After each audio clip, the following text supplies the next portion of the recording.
Hi, my name is Jarno and I'm your event tutor. My YouTube channel is all about teaching you how to plan and organize an event or festival. Please subscribe to my YouTube channel or leave a comment below. But first, enjoy this video. I'm here with Noel, and Noel is an agent, and we're going to talk about what that actually is. So Noel, can you introduce yourself? Hello, my name is Noel Cornford. I'm the founder of Inside Out Talent. We are an agency that specialises in, you could say, obscure, weird, wonderful. We aim for different. We like to be unique, and anything from covers bands, but with a twist, to Roller Girls, which are a troupe of. We're down here in Brighton, which is where they're based. A troupe of skaters who do skills and ramps and tricks and promotional stuff and all across the board, adverts and promotional things. But we also work with a number of artists and performers and DJs as well. So with the Roller Girls, can you give an example of what they have done? Do you book them in for like festivals or something, or? We do a number of club nights. It's sort of the alternative to the sort of old tradition of dancers or generic performers. So again, with a twist, so they can skate around and perform and do tricks on stage or amongst the crowd, or it's good before an event. But we do things like TV adverts. We've done a number of car ads. Again, promotional things, clothing. Videos for people across the world as well, for who just need promotional things for whatever the product they might. We've done ice creams, clothing, as I said, all sorts of stuff. So you're their agent. What does that actually mean when you're an agent? What do you do? Good question. They asked me the same thing. It's my job to support them in terms of sort of the legal side of things and dealing with paperwork and clients. Also, my job is to find them work and go out there and bring in gigs and keep that going and keep the profile up there. Some of my background is live music, so I concentrate my side of the Roller Girls is sort of on that scene. So we do Glastonbury Festival, Latitude, London Club Nights, was that sort of band-orientated festival kind of scenario, yeah. And do they, like the Roller Girls, did they find you or did you find them? How does that process work? A bit of both, really. I spend a lot of time looking at acts on social media. Instagram, etc. And it was quite often artists pop up who I think are just unique, and you see them and you drop them a line and see what they're up to, just curious. Usually it's out of wanting to book them myself. So I see something interesting, I ring them up and say, would you be interested in this event? I'd have them in mind for something.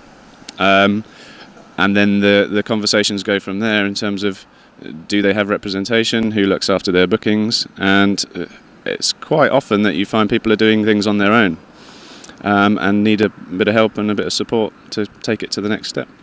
Is that the key role of an agent, to take it to the next level? Because let's say if someone is in a band, surely they can book their own little gigs and all that kind of stuff. Or to bring it to the next level, they should work with an agent. Is that how the idea behind it? Or? Quite often, in my opinion, the artist should be concentrating on their art, and I think especially with Roller Girls, that's what they love to do is skate. We went to Glastonbury last year, and I was trying to get the performers to come around and watch some music. They just wanted to skate on the ramps for the whole weekend. That's what they're about. The networking side of things and the contracts and the paperwork and the invoicing. That's not what they want to do, and I think that's a lot of artists don't really want to be bogged down with that. At the same time, they don't want someone to take advantage of that situation and manipulate what they do. So it's as well as being there you have to support them in that way, but also in a friendly way, in my opinion, and be a team, be a collaborative sort of unit that gets on so both socially and business-wise. So you're the business side behind the creative force of your artist. I'd like to think so. I'd like to think. So if you're an event planner and you think, actually, I wouldn't mind booking the Roller Girls for my event, they come to you. What kind of questions should the event planner ask you, so you know exactly where to go and take it to the next step? Yeah. Quite often, again, you'd be surprised at the number of emails and contacts that you get where people don't specify a date or a location. It's often you perceive it maybe to be a late night. Someone's been in the pub and they're having a party and they think, oh, well, I'll message this guy when I get home. So in the middle of the night, you get random things just saying, how much is it to book this person? But there's no reference to maybe who the act is that they're actually inquiring about, because we have a number of acts on the thing, and they'll just email an address and assume you know who they're talking about. So it's important to say who you're looking to book. A cost is based around numerous things as well. If it's a corporate event, then there can be a lot more sort of logistics and stuff involved in that. So that's usually a higher cost for corporate. If it's a family do or a charity event, then we understand that budgets might be different, and we can be flexible on that on occasion. Again, depending on the date. If it's a busy period, then the fees might be more than they would be another time of year.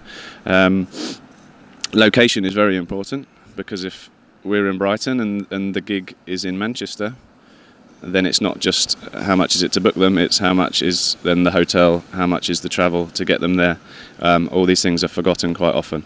So quotes and final scenarios can take a while to get to, once you have to go back and forth with emails asking those questions back to the client. So it can, be prepared to put as much info into the initial question as you can, and be prepared to negotiate and expect the unexpected. Is that so? The first email, should that be as detailed as possible? So again, the email that you receive, that should have all the details in there, with exactly what It is helpful. I understand that's probably not going to happen initially, but the basics have to be there. Who the artist is, maybe what kind of performance it is you're looking for, and the location. And then we would drill down on more information on my reply. I would then... But you want to keep the emails to a minimum, because they're going to go back and forth numerous times. So if an event planner contacts you and they say, okay, we're going to organize an event and we would love,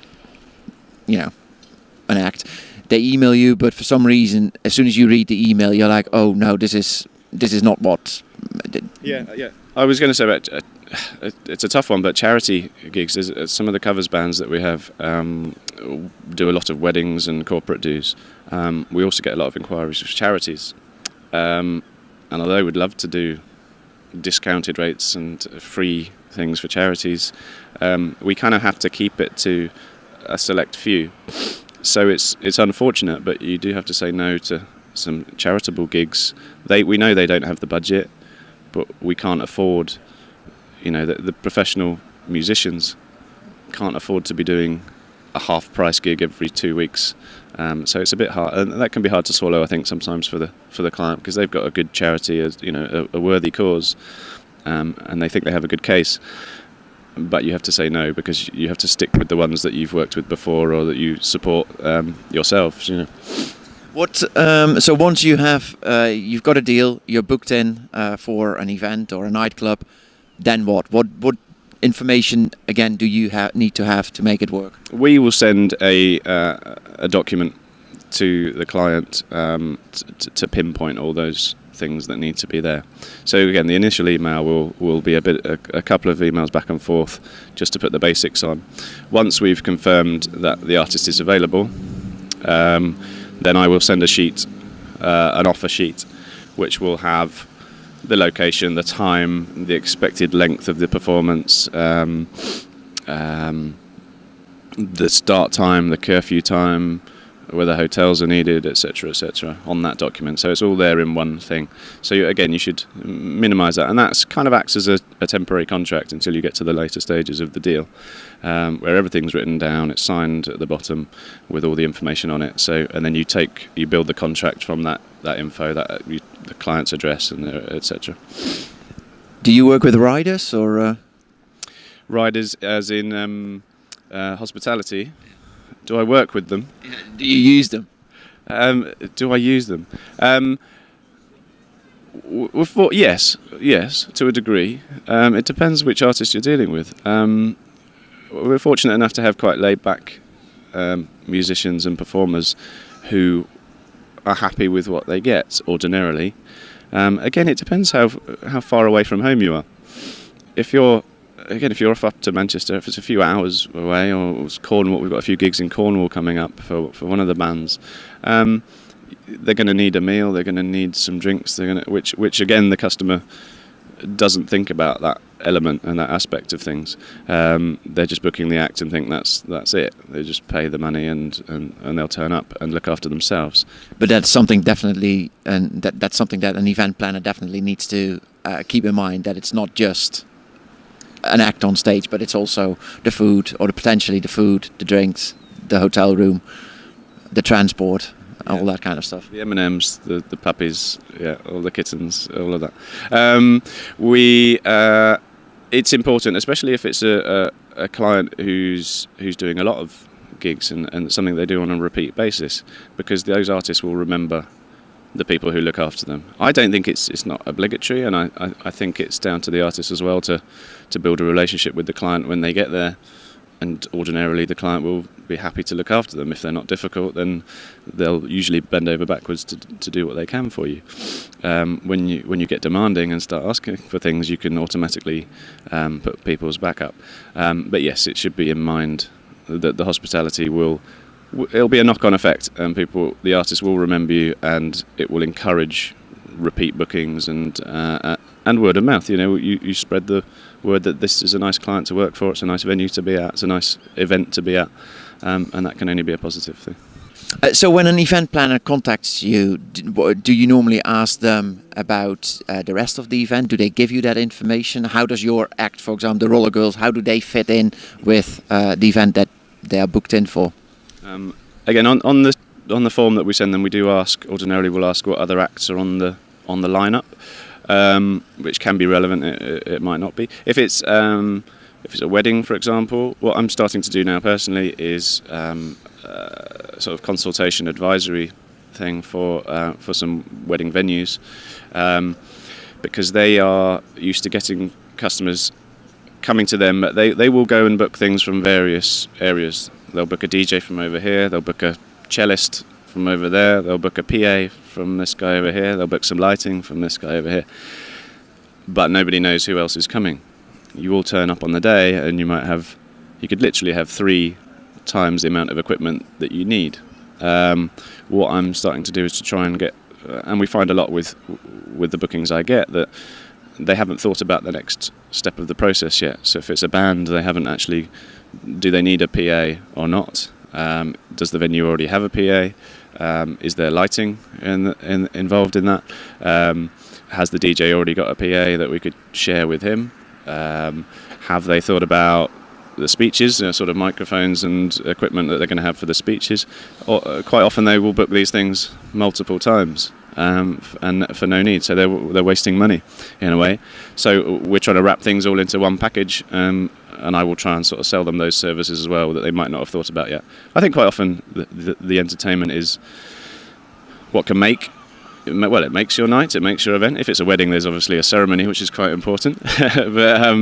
but people remember the party, and our job is to simplify that and make it as easy for the client and as cost effective for them as possible. And sometimes they can already have spent their budget, in fact, on booking other things which they maybe needn't have. So should an event planner use an agent much more to improve the show, or to improve the quality of the show, or? That could depend on the agent and their level of involvement. I like to try and go to as many of our performances as I can if it's my booking. I like to be there to support the artist and to make sure the client's happy. So if I can do that, I will. So what kind of advice can you give future event planners when they deal with an agent? So to sort of wrap it up, we want originality and creativity. We're excited by exciting events. We'll take all kinds of gigs, but we will take into account, I think we touched on it earlier, but what type of event it is and whether we think our artist will suit that event. So yeah, there could be situations where you wouldn't want to take a booking because it's not appropriate for your artist and the direction that they maybe go in.